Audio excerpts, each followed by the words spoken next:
Welcome to a special edition of Ageing Matters. It's my pleasure to introduce our new Chief Operating Officer, Darren Young, who will work closely with me to position COTA Queensland for the future. In this role, Darren will provide strategic management, planning and coordination across COTA Queensland's programs and services. In particular, Darren will oversee the Home Care Workforce Support Program, working in collaboration with Skills Hub Limited and Skills Generation Proprietary Limited, the members of the COTA-led Guaranteeing Consumer-Centred Care Consortia.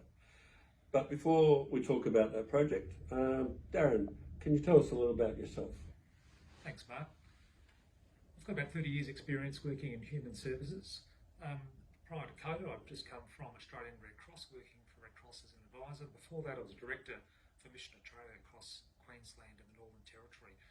It's really great to be here as part of the COTA team. This project that we're working on in home care workforce support is really going to change the sector. It's really going to uplift our ability to look after people and enable them to live in their homes a lot longer.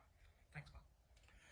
So we're excited about being awarded this contract from the Australian Government Department of Health to support the home care sector to attract, train and retain personal care workers in Queensland to support the growing demand for consumer access to home care.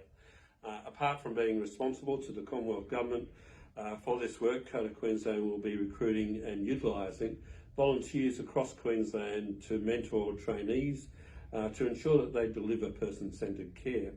Skills Generation is the lead registered training organisation who will be responsible for managing delivery of training services, and Skills Hub is the lead workforce development organisation and will have the responsibility for operational delivery. Darren, can you tell us a little bit more about the project? Thanks, Mark.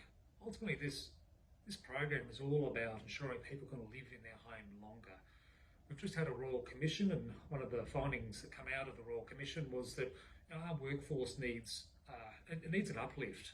That's why we're looking at increasing the workforce, about 13,000 across Australia in the first instance, to try to meet this growing demand.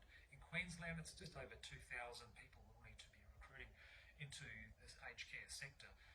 The aged care sector is not particularly sexy. We need to engage with communities right across Queensland to really show the benefits and show why working in aged care is such a rewarding career.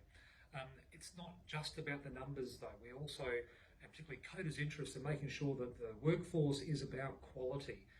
We want new people coming into the workforce. We want them to be consumer focused. We want them to understand what it means to be working with older people and how to foster consumer choice, how to respect people's rights. We want them to engage in a meaningful way with older people in the course of their work. So this project is a really exciting opportunity for COTA, but also a really exciting opportunity for Queensland to really uplift the workforce. Thanks, Darren. So in future editions of Ageing Matters, Darren will talk more about this project, but we'll also talk about how we're developing other aspects of COTA Queensland's work to enable ageing to be a time of possibility, opportunity and influence. Stay safe.